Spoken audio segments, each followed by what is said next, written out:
Sa video na to pag-usapan po natin how to sort lists on Word document.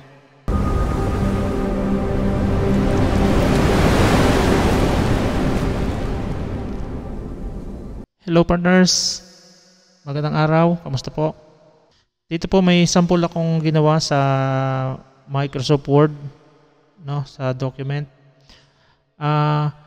Ang pag-usapan po natin kung paano i-sort yung mga list, no? Tulad po nito, halimbawa, mga words. Gusto po natin i-sort siya alphabetically. So, hindi na po natin siya i-manual na isa-isa. Sa pamamagitan po ng paggamit ng ating pang-sort dito sa Microsoft Word, so napakabilis lang po natin siyang ma-sort. So, ang gagawin lang po, i-highlight lang po natin yung mga words na gusto po natin i-sort. Then, dito po sa ating home tab, makikita po natin, i-click lang po ang home tab. Then, sa bandang gitna, makikita natin itong easy, no? Ito po yung pinaka-sort. Okay, i-click lang po yan.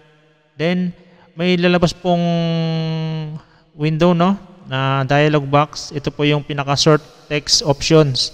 So, ito po ay text. So, depende po kung ano po yung i-sort natin. Since ang i-sort po natin ay text, so ilagay po natin text.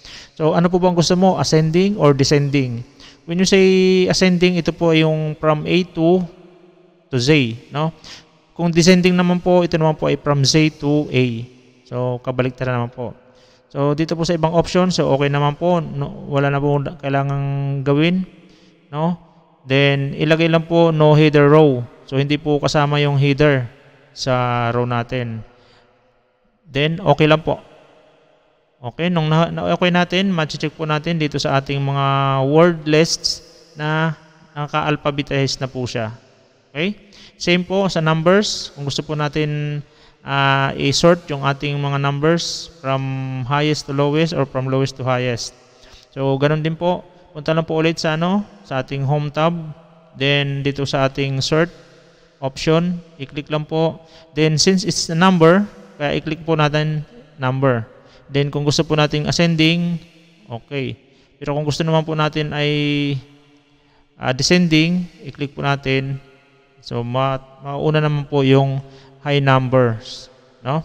So, ganun na po partners kung paano po mag-sort ng ating mga list.